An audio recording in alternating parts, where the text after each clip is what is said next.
brutal killing of a black man at the hands of two white security guards in Brazil has sparked outrage across the country. Shocking video footage shows João Alberto Silveira Freitas, the victim, being repeatedly punched in the face by guards at a Carrefour store in Porto Alegre after security were reportedly called when a female worker at the supermarket claimed she had been threatened by a man. Well, this brutal attack actually happened on Thursday, the eve of Black Consciousness Day in Brazil, and it's since sparked anti-racism protests across the country. Joining us to break this down is our correspondent Bianca Zanini from Brazil's Record TV. So first of all, Bianca, break down exactly what happened during this attack. What has happened to these security guards since the attack?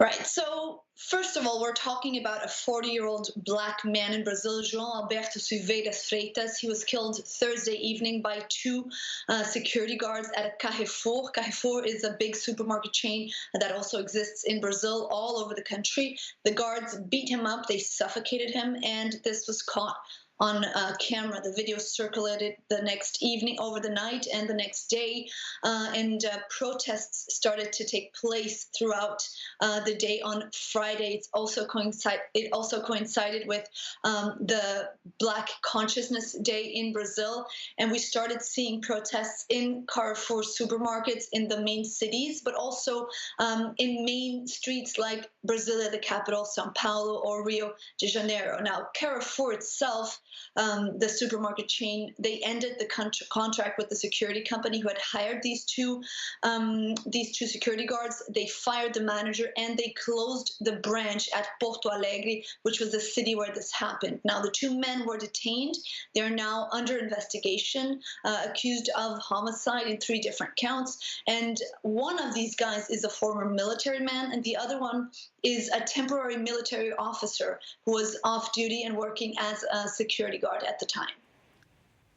You know, it really is shocking that these guards didn't seem to have any shame or fear about being filmed while carrying out this atrocity. In 2019, police in Brazil killed nearly 6 times as many people as in the US, and most of them were black. How is this possible in Brazil? How can cops get away with this?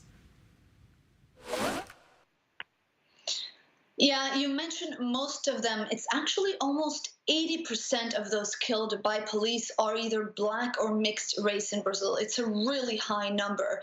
In 2019, just last year, there was a record high number of police killings in Rio, but also across the countries, we saw really horrifically high numbers. And essentially what this shows is that we're looking at a very deep-rooted problem that is not being solved. It's not going away. In fact, quite the opposite. It seems like it's getting even bigger. Now, when you put the question of the cops getting away with that, it's a little bit more complicated, and I want to break it down for you for a second here. Now, first of all, we have to ask, who are these cops, right? Usually we're looking at underpaid, overworked people from the lower classes in Brazil.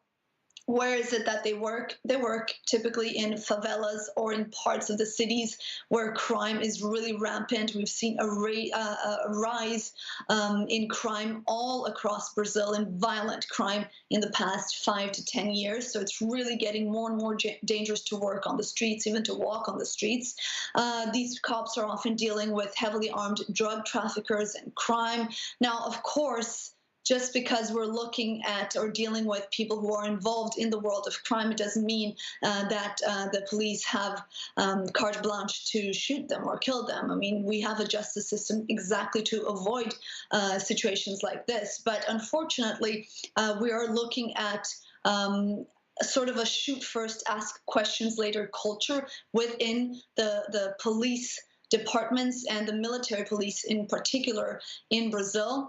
And a lot of innocent people, many people who have nothing to do with anything really, are caught in these crossfires and end up being shot and killed as well. Now, I want to ask the question about who actually lives in these tougher areas, right? Who lives in the favelas? Who live in the poor neighborhoods? The makeup of these favelas are really the symptom of a systemic racism in Brazil. Essentially, what we see is often the darker skin you have, the poorer you are. It's not a direct correlation, but the reality in Brazil is that it goes hand in hand very often, the majority of the time. And so those are the people that end up being killed, that end up in trouble with police, those from poorer areas who end up being more mixed race and Black people. It's a very sad reality that has a lot of layers.